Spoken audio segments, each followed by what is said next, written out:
Assalamualaikum warahmatullahi wabarakatuh. Waalaikumsalam warahmatullahi wabarakatuh. Alhamdulillah kembali lagi pada channel kesayangan kita Pondok Pesantren Darul Mafatihul Ulum. Alhamdulillah pada episode kali ini kita bertemu lagi tentunya dengan narasumber yang baru, tentunya dengan suasana yang baru, yaitu Ustadz Saifuddin. Gih, sehat Pak Gih? Alhamdulillah. Ustadz Saifuddin ini adalah aktivis Pondok Pesantren Darul Mafatihul Ulum, aktivis Bahsul Masail Pondok Pesantren Darul Mafatihul Ulum. Beliau juga menjadi perumus aktif dalam Forum Bahsul Masail Ma'haduna Pondok Pesantren Darul Mafatihul Ulum. Beliau juga menjadi kepala sekolah di Madrasah Ibtidaiyah Pondok Pesantren Darul Mafatihul Ulum. Betul Pak Gi? Alhamdulillah. Ini sangat banyak sekali pangkatnya ini Pak. Tentunya dalam episode kali ini kita akan membahas seputar masalah zakat, yang mana dalam waktu dekat ini hari raya sudah akan tiba. Tentunya penunaian zakat itu akan dilaksanakan oleh orang-orang Islam. Betul Pak Gi?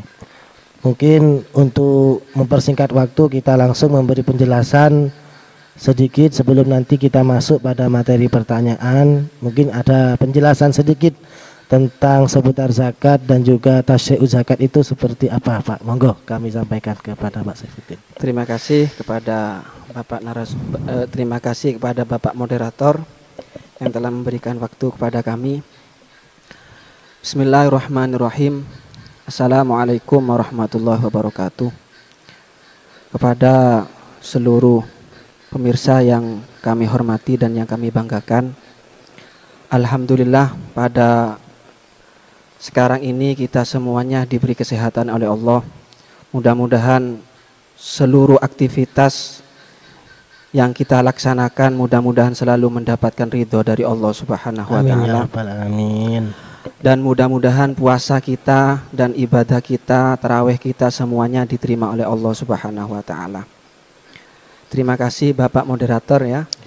Ini kami akan menjelaskan zakat. Pertama, zakat itu menurut bahasanya adalah anama. Anama itu semakin berkembang.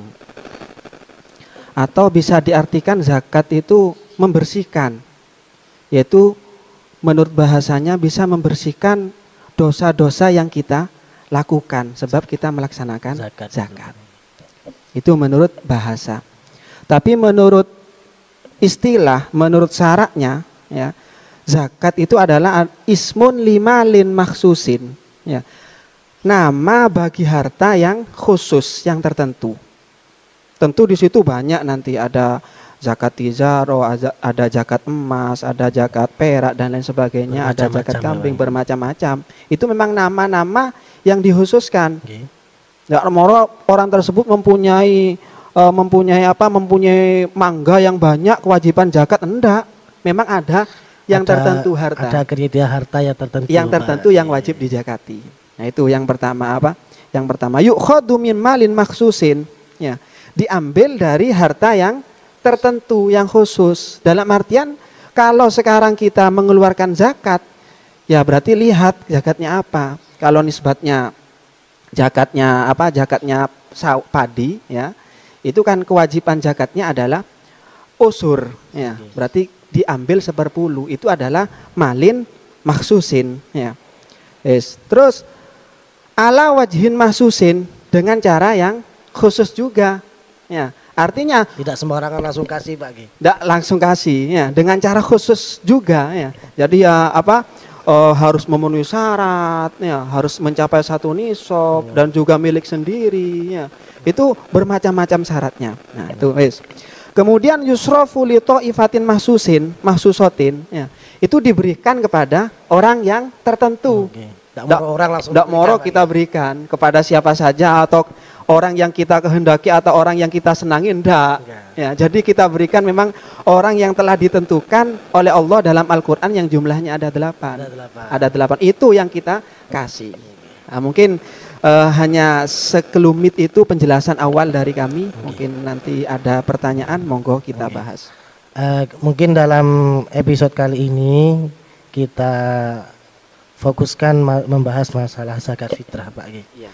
Sebenarnya zakat fitrah itu waktu pengeluaran, waktu dikeluarkan zakat fitrah itu mulai kapan, Pak? Terkadang ada sebagian orang itu tanggal 1 itu sudah mengeluarkan, Pak. Nah, sebenarnya kalau menurut fikih, menurut kitab itu yang sunat itu kapan dikeluarkannya, Pak? Monggo, Pak. Terima kasih. Jadi seperti ini, waktu mengeluarkan zakat fitrah itu menurut ilmu fikih, menurut syariat, waktunya itu ada 5. Ada 5, Pak. Jadi ada waktu jawaz, waktu yang boleh, ada waktu wujub, waktu wajib mulainya kapan, ada waktu fadilah, yaitu waktu yang utama, dan ada waktu makruh, dan yang terakhir adalah waktu haram. Berarti banyak sekali, Pak. Banyak sekali. Jadi contoh seperti ini. Jadi ada waktu jawaz. Kapan waktu jawaz itu? Awalus syahr daripada bulan Ramadan. Jadi bulan Ramadan mulai dari tanggal 1 sampai akhir itu boleh kita mengeluarkan zakat. Itu adalah waktu jawaz. Waktu jawaz. Tanggal 1, tanggal 2, tanggal 3 terserah. Berarti orang-orang yang menunaikan zakat fitrah tanggal 1 itu diperbolehkan. Diperbolehkan karena sudah masuk ke waktu jawaz, waktu yang diperbolehkan. Okay. Itu yang pertama. Yang nomor 2 adalah waktu wujub. Berarti orang tersebut mulai wajib, waktu yang wajib baginya untuk melaksanakan zakat fitrah. Okay. Ya. Kapan? Ketika terbenamnya matahari daripada terbenamnya matahari bulan Ramadan dan masuk pada bulan Syawal. Maka dari itu dalam persyaratan zakat fitrah itu diantaranya syaratnya orang tersebut wajib mengeluarkan zakat fitrah ketika memenuhi atau menemukan 2 juz daripada bulan Ramadan dan juga bulan Syawal. Jadi kalau seumpamanya ada anak bayi. Ya, lahir kapan? Ramadan tanggal 30 lahir. Oh, berarti anak tersebut orang tuanya kewajiban membayarkan zakat karena menemukan juz Ramadan dan Syawal. Seperti itu. Kalau sekarang seumpamanya lahirnya kapan? Lahirnya itu malam hari raya. Pas malam hari raya takbiran, ya, lahir. Bagaimana? Orang tersebut tidak wajib menjakati anaknya. Kenapa? Karena anaknya tidak menemukan juz daripada bulan Ramadan. Seperti itu, Pak ya. Begitu juga kebalikannya, Pak. Kalau sekarang orang mati semuanya ya. Kalau ada orang mati kok tanggal 30 Ramadan atau tanggal 29 pokok masuk bulan Ramadan meninggal dunia. Tidak wajib mengeluarkan zakat. Tidak wajib, Pak. Tidak wajib. Soalnya kenapa? Karena tidak menemukan juz daripada bulan Syawal. Tapi kalau ada orang meninggal dunia itu ada di bulan Syawal, nah ini berarti kewajiban mengeluarkan zakat. Karena orang tersebut menemukan 2 juz, yaitu apa? Bulan Ramadan dan bulan Syawal. Itu waktu yang kedua, waktu yang kedua, istilahnya malam hari raya, Pak. Malam hari raya itu mulai kita wajib mengeluarkan zakat. Terus yang nomor 3, Pak ya, adalah waktu fadilah. Waktu fadilah itu kapan? Yang lebih utama kita mengeluarkan zakat itu kapan? Yaitu qoblal khuruj li sholat. Sebelum kita melaksanakan sholat, ya, kita membagi zakat. Itu adalah waktu yang utama. Waktu yang baik. Yang utama sebenarnya. Tapi di masyarakat jarang ya, kayaknya seperti itu ya. Biasanya itu malam hari raya. Malam hari raya itu berbondong-bondong untuk mengasihkan zakatnya. Sebenarnya yang utama ya sebelum melaksanakan hari raya. Itu yang sebenarnya yang utama. Itu yang nomor 3, Pak ya. Terus yang nomor 4 adalah waktu makruh. Waktu makruh ada, Pak? Ada, waktu makruh. Kapan waktu makruh? Yaitu mengakhirkan membayar zakat. Artinya apa? Mengakhirkan membayarkan zakat dari sholat. Maksudnya apa? Setelah sholat kok bayar zakat. Itu makruh, Pak? Makruh hukumnya. Masih dalam hukum makruh. Tapi ya kurang baik seperti itu. Baik. Ya. Ya. Dan yang terakhir adalah waktu haram. Waktu haram itu kalau dalam kitabnya takhiruha an yaumil id. Jadi mengakhirkan membayar zakat sampai habis waktunya hari raya. Berarti tanggal 2 Syawal. Tanggal 2 Syawal. Tanggal 2 Syawal kok bayar zakat fitrah loh. Kok bayar zakat? Ini tanggal 2 kan? Iya, kemarin saya lupa. Nah, ini haram ini. Haram iya. ya, haram. Seperti itu. Oke. Mungkin itu penjelasan Penjelasan. daripada waktu-waktu kita membayar zakat. Oke, berarti pemirsa dalam waktu menunaikan zakat itu terbagi menjadi 5. Ada waktu jawas, waktu wujub, waktu fadilah, waktu yang utama, waktu makruh, dan juga waktu haram seperti yang dijelaskan oleh narasumber kita tadi. Nah, dan juga Pak, tadi kan panjenengan menyampaikan dalam mukaddimah tadi bahwa zakat itu tidak diberikan kepada sembarang orang. Tidak sembarang. Artinya ada kriteria khusus memang yang dibolehkan untuk diberikan zakat. Menurut fikih sendiri Pak sebagai sumbangsi kita kepada masyarakat agar masyarakat itu nantinya paham siapa saja Pak yang berhak menerima zakat, yang tidak berhak menerima zakat, dan juga orang yang berhak menerima zakat itu Pak. Jadi biar kita tahu, oh kalau ini boleh, kalau ini tidak boleh. Berarti butuh penjelasan secara fikih bagaimana Pak? Monggo Pak. Terima kasih. Jadi seperti ini, mungkin sudah maklum ya, sudah jelas mungkin di kalangan kita bahwa yang berhak menerima zakat itu adalah 8 golongan. 8 golongan. Yaitu orang fakir, orang miskin, terus amil, terus orang yang mempunyai hutang, ya, terus orang yang perang, terus ibnu sabil, terus siapa lagi? Budak. Itu adalah orang-orang yang berhak menerima zakat. Orang fakir, mungkin sudah tahu kita orang fakir itu siapa orang fakir? Orang fakir itu memang kebutuhannya itu seumpamanya kebutuhannya 10. Nah itu penghasilannya di bawah 10. Di bawah separuh. Berarti berapa?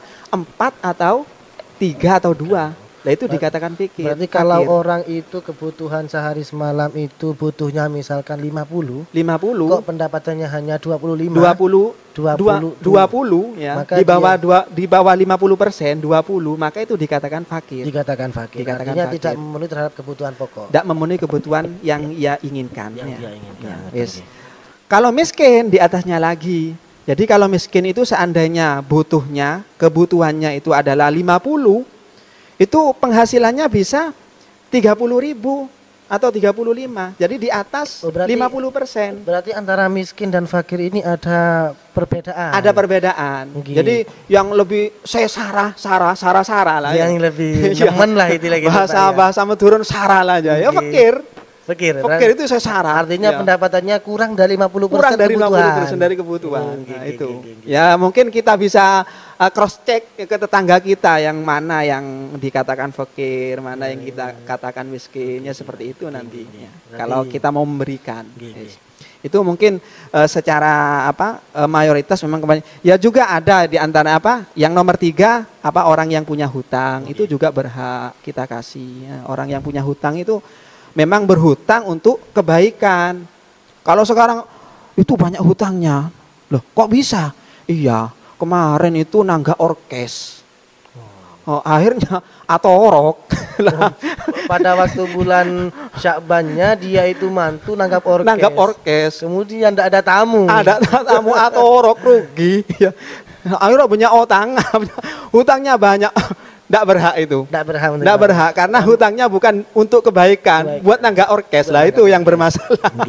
Berarti dapat kita ketahui bersama orang hutang itu, orang yang banyak hutang itu tidak mutlak. Yang mendapatkan artinya memang orang-orang yang berhutang memang untuk satu kebaikan atau kebutuhannya ya. Enak kebutuhannya. Kalau seandainya hutang untuk buat yang dilarang oleh syariat, maka ya tidak berhak menerima zakat itu. Ya. Kita pahami. Itu di antara pembagian. Langsung kita persingkat ya. Kemudian orang yang tidak berhak menerima zakat itu siapa saja? Satu adalah orang kaya. Orang kaya itu macam-macam, ada kaya harta, ya, ada kaya pekerjaan. Nah, itu tidak bisa kita beri zakat. Ya, maksudnya kaya harta memang hartanya sudah dapat warisan atau orang tuanya kaya dan sebagainya, itu tidak boleh kita beri zakat. Berarti Dalam kriteria kaya itu ada dua pandangan, bisa dilihat dari faktor pekerjaan, bisa dilihat dari faktor dia mempunyai harta, yang sekiranya harta itu memang mencukupi dari umur ghalib seperti itu ya. Ya maksudnya kaya mempunyai pekerjaan, bukannya kerja tok tapi teh bejer bener. Nggih betul. Ya lah, kok bejerne raja. Mun lako teh bejer ya aduh. Nggih, dapat kita pahami sudah. Seperti itu. Terus yang nomor 2 adalah budak. Budak ini ndak boleh. Sekarang ndak ada, cuma budak ya. Ndak boleh diberi zakat. Yang nomor 3 adalah Banu Hashim ya. Banu Hashim itu turunan Gusti Kanjeng Nabi Muhammad sallallahu alaihi wasallam. Itu ndak boleh kita kasih zakat seperti para habaib ya. Pokok dzurriyyah Rasulullah itu ndak boleh kita beri zakat. Karena apa? Zakat ini adalah kotoran, kata Rasulullah. Kotoran manusia. Ya, kotorannya manusia. Maka tidak berhak kotoran ini diberikan kepada keluarga Rasulullah. Maka tidak boleh kita memberi zakat kepada para habaib. Ya, beliau ada anak cucu Rasulullah yang sifatnya adalah suci, Pak ya. Suci. Tidak bisa dikasih kotoran kita. Kita ini kan banyak kotorannya. Banyak. Seperti itu ya. Terus yang nomor 4 adalah orang kafir. Orang kafir itu tidak boleh kita kasih zakat. Orang kafir tidak cukup ya. Arti zakat kita tidak cukup. Jadi mutlak baik itu zimmi ataupun harbi mutlak. Pokoknya orang non muslim. Orang muslim itu tidak boleh untuk diberikan. Kecuali kalau orang muslim kok masuk Islam itu namanya mu'allaf. Oh, mu'allaf. Berarti itu sudah masuk ke kriteria orang yang berhak menerima zakat. Masuk yang asnafu samaniyah gitu. Ya. Yang nomor 5 sekarang orang yang wajib dinafkahi.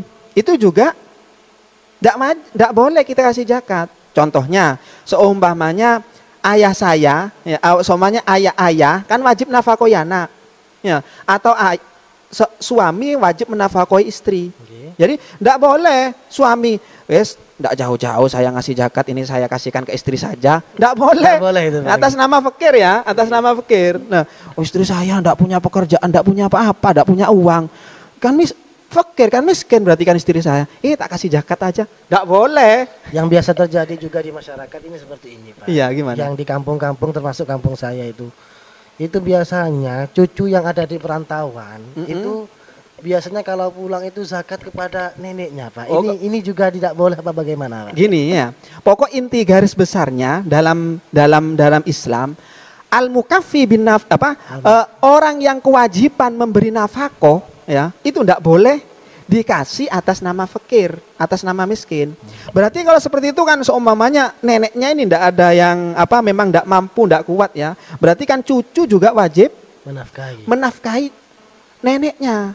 Loh, sedangkan neneknya ini kan memang tidak punya. Iya, cucu wajib menafkahi. Maka itu cucu ini tidak boleh ngasih zakat kepada nenek. Soalnya memang kewajibannya cucu untuk menafkahi. Seperti itu. Pokok intinya dalam lingkup orang itu wajib dinafkahi, itu tidak boleh diberikan zakat. Tidak boleh diberikan zakat. Kalau sekarang tidak wajib, mungkin kerabat-kerabat yang agak jauh seperti paman dan sebagainya kok miskin, itu boleh, Pak. Kan tidak wajib menafkahi, ya, maka bagaimana ya boleh kita kasih. Nah, itu kalau memang konteksnya tidak wajib kita nafkahi. Terus ada kalanya atau di situ adalah al-mukaffi bin nafaqah, atau apa istilahnya, orang yang sudah tercukupi. Memang orang tersebut tidak mempunyai pekerjaan atau tidak mempunyai uang, tapi memang keluarganya menjamin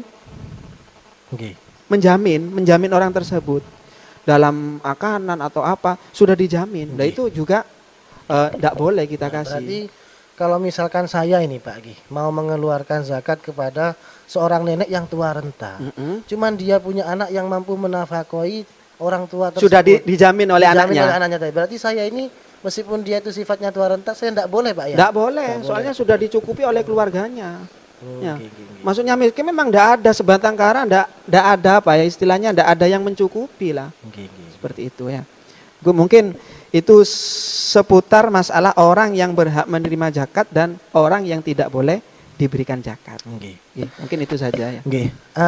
Dan juga Pak lagi bahwa terkadang itu kan dari orang-orang yang masuk kriteria zakat, Itu terkadang ada orang yang bermalas-malasan menunaikan ibadah. Contohnya ada orang fakir yang tidak melaksanakan sholat. Nah, hukumnya menunaikan zakat kepada orang fakir yang tidak melaksanakan sholat itu menurut fikih hukumnya bagaimana, Pak? Sah apa bagaimana? Gitu, Pak. Ya, terima kasih. Jadi gini, jadi dari madhab Syafi'i itu mengatakan bagaimana hukum memberikan zakat kepada orang yang tidak sholat. Tentu di sholatnya tidak sholatnya di situ karena malas ya. Karena malas memang jangan meduren wegah. Siapa aja ngewegah yang malas. Jadi gue soalnya kan ada orang itu tidak sholat, kenapa? Istilahnya dalam bahasa kitabnya itu jahid. Jahid itu ngangas, memang mengingkari. Kamu tidak sholat.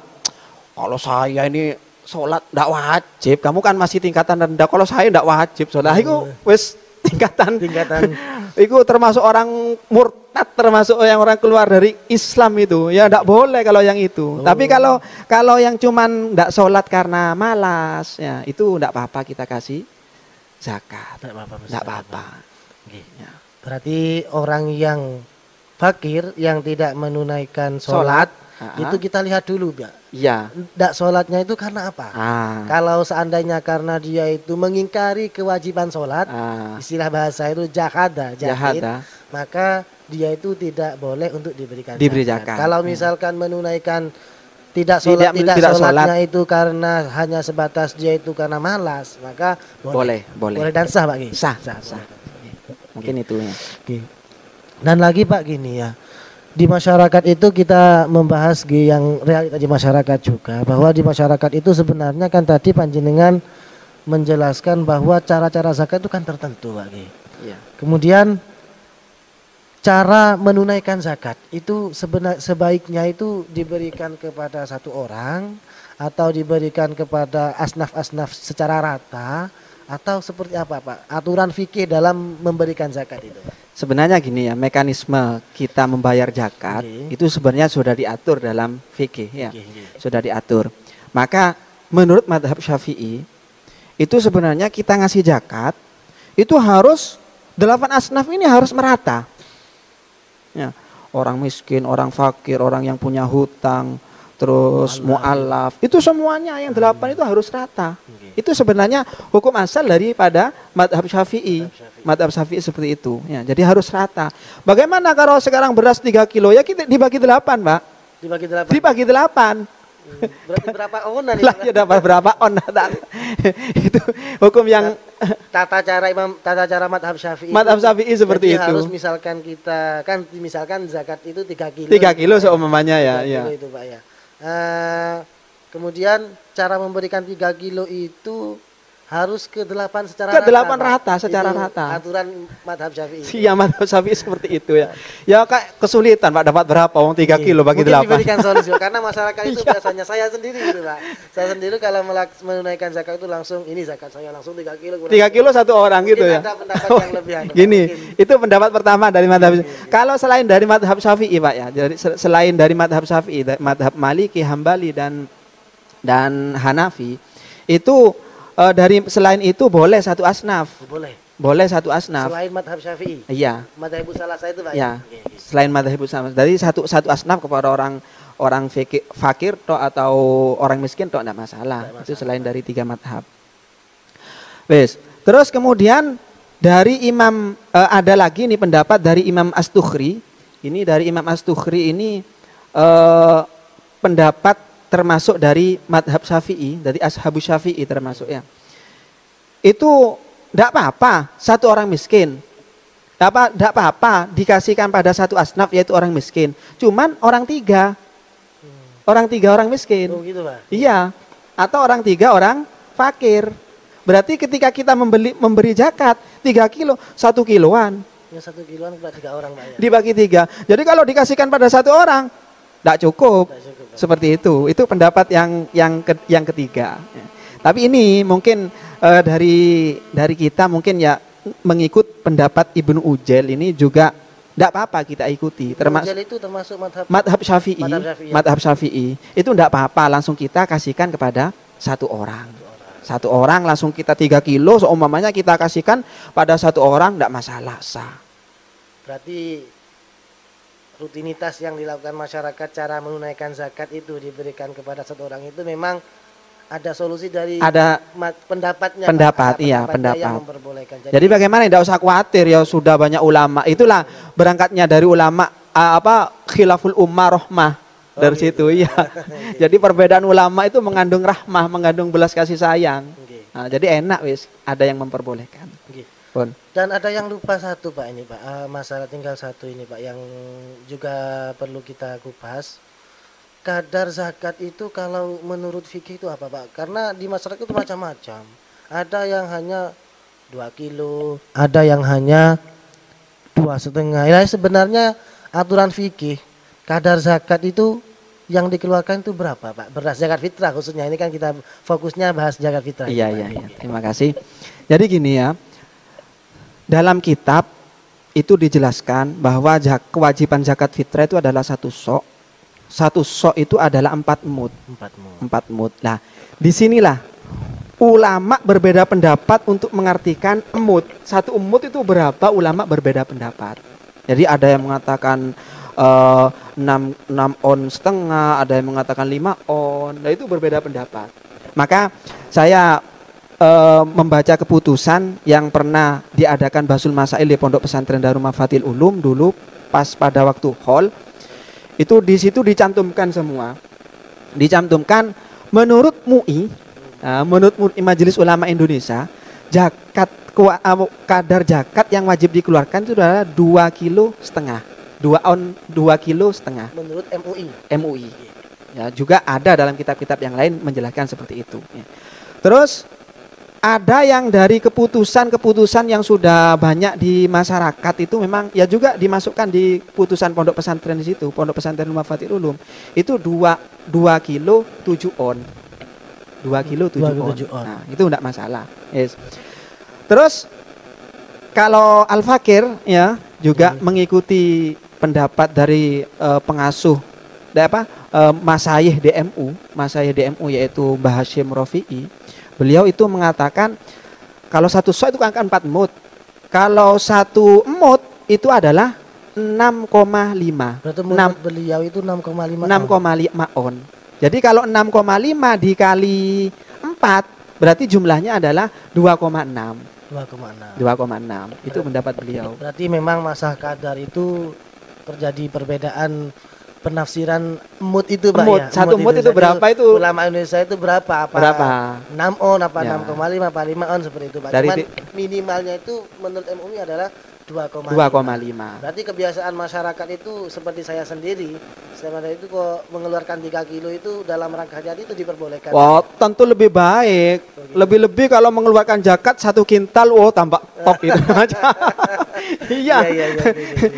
Jadi tambah banyak, tambah lebih baik. Cuma itu minimal. Ya, kalau Anda mengeluarkan 3 kilo, tambah ajib, tambah bagus itu.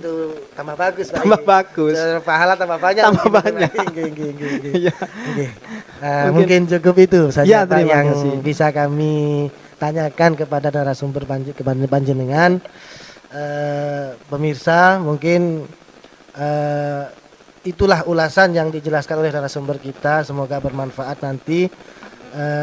Bisa dibuat pegangan, bisa dibuat rujukan oleh masyarakat sebagai kontribusi Pondok Pesantren Darul Mafatil Ulum kepada masyarakat dalam memberikan suatu pencerahan hukum Pak.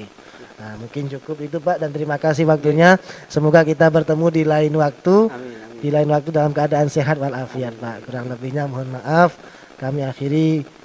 Assalamualaikum warahmatullahi wabarakatuh. Waalaikumsalam warahmatullahi wabarakatuh.